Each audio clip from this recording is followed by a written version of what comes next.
Welcome to my channel. So before we get started, make sure to hit that like button, also subscribe to my channel. In this video, we will talk about top 10 places in Venice. So make sure to watch the full video. 1. St. Mark's Basilica. Certainly Venice's best known church, and one of the most easily recognized in the world, St. Mark's Basilica, Basilica di San Marco, was originally the Doge's private chapel. Decorated with Byzantine art treasures that are part of the booty brought back by Venetian ships after the fall of Constantinople. The gold-backed mosaic pictures above the doorways on the facade only hint at the mosaic artistry inside, where 4,240 square meters of gold mosaics cover the domes and walls. These set a distinctly Byzantine tone to its soaring interior, but you'll find treasures from other periods, including later mosaics designed by Titian and Tintoretto, names you'll encounter all over the city. The magnificent golden altarpiece, the Pulla d'Oro, one of the finest in Europe, was begun by early 12th century artists, and centuries later, adorned with nearly 2,000 gems and precious stones. If you can tear your eyes from this, the mosaic domes, and the multitude of richly decorated altars, glance down at the floor, a masterpiece of marble inlay, and take time to see the gold reliquaries and icons in the treasury. 2. Piazza San Marco, St. Mark's Square. The vast expanse of Venice's largest square is brought together and made to seem almost intimate by the elegant uniformity of its architecture on three sides. But more than its architectural grace, St. Mark's Square, Piazza San Marco, is loved as Venice's living room. The place everybody gathers, strolls, drinks coffee, stops to chat, meets friends and tour guides, or just passes through on the way to work or play. Three sides are framed in arcades, beneath which are fashionable shops and even more fashionable cafes. The open end is bookmarked by the erratic, exotic curves, swirls, mosaics, and lacy stone filigree of St. Mark's Basilica. Above it towers the brick shaft of the Campanile. For overviews of this busy piazza, you can go to its top or to the top of the Torre dell'Orologio, where a pair of Moors strikes the hour. 3. Palazzo Ducale, Doge's Palace, and Bridge of Sighs. Visitors arriving in Venice once stepped ashore under the facade of this extraordinary palace. They couldn't have failed to be impressed, both by its size and the finesse of its architecture. If they were received inside by the Doges, the impression would only strengthen as they entered through the Porta della Carta. A perfect example of Venetian Gothic at its height, and ascended the monumental Scala dei Giganti, and the gold-vaulted Scala d'Oro to be received in what many consider to be the palace's most beautiful chamber, Sala del Collegio. Even jaded 21st-century travelers gasp in awe at the palace's grandeur and lavish decoration. You'll see works by all the Venetian greats, including Tintoretto, whose Paradise is the largest oil painting in the world. Not open on public tours but included on private tours is a walk across the Bridge of Sighs to the dark cells of the Prigioni, the prisons from which Casanova made his famous escape. The best view, and the postcard classic, of the Bridge of Sighs is from the Ponte della Libertà, on the Riva degli Schiavoni behind the Doge's Palace. 4. Canale Grande, Grand Canal.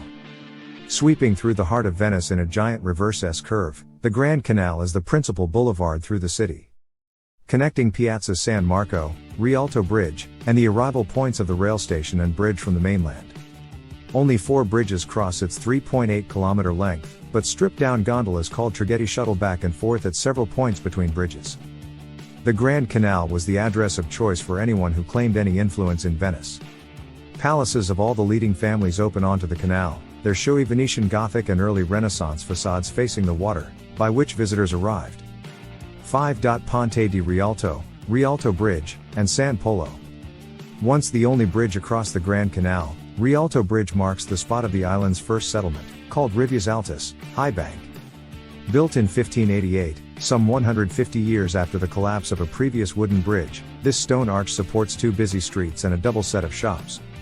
Along with serving as a busy crossing point midway along the canal, it is a favorite vantage point for tourists taking or posing for photos, and for watching the assortment of boats always passing under it. The Church of San Bartolomeo, close to the San Marco end of the bridge, was the church of the German merchants who lived and worked in the Fondaco dei Tedeschi, German commodity exchange, bordering the canal here. It has an excellent altarpiece, the Martyrdom of Saint Bartholomew, by Palma the Younger. The former exchange is now a popular place to go shopping. On the other side of Rialto Bridge is the busy food market, where Venetians and chefs shop for fresh produce and seafood. In the narrow streets of San Polo, beyond the market, are artisan shops and mask-making studios, one of the best places for shopping in Venice.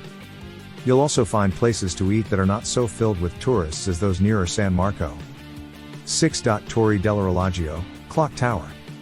To one side of the basilica, facing onto Piazza San Marco, is one of Venice's most familiar icons. A clock tower surmounted by a pair of bronze Moors that strike the large bell each hour. The face of the clock shows phases of the moon and the zodiac in gilt on a blue background, and above the clock is a small balcony and a statue of the Virgin. 7. Campanile. Standing like a giant exclamation point above the expanse of Piazza San Marco, the Campanile is not the first to stand here. The original one, erected as a lighthouse in 1153, collapsed dramatically into the piazza in 1902, and was rebuilt on a firmer footing. Also rebuilt was the Loggetta at its base, a small marble loggia completed in 1540, where members of the Great Council assembled before meeting in the sessions. 8. Santa Maria della Salute. One of the most photographed churches in Venice, Santa Maria della Salute has a postcard setting, rising at the tip of a peninsula across from the Doge's palace. The monumental Baroque church was built as thanks for the end of the plague of 1630.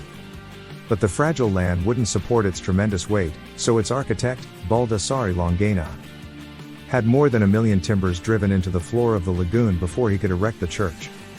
9. Scuola Gran di San Rocco. This impressive white marble building was built between 1515 and 1560 to house a charitable society dedicated to San Rocco. Soon after its completion, the great 16th-century Venetian artist Tintoretto won the competition to paint a central panel for the ceiling of the Sala dell'Albergo. By entering the building and putting his painting in its intended place before the judging, much to the irritation of his rival artists. 10. Teatro La Fenice. The name La Fenice, the Phoenix, chosen at the constriction in 1792, proved prophetic, as like the mythical phoenix, it has risen from the ashes. The theater has been destroyed by fire 3 times, the last one, in 1996, leaving only the outer walls standing. Each time, it has been rebuilt, and continues to be one of the world's great opera houses.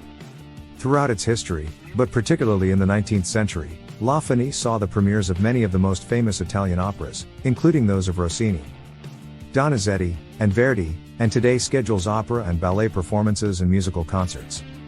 What do you think of our video? Let me know in the comments section below. If you enjoyed this video, make sure to hit that like button. Also subscribe to our channel before you go. Thank you for watching.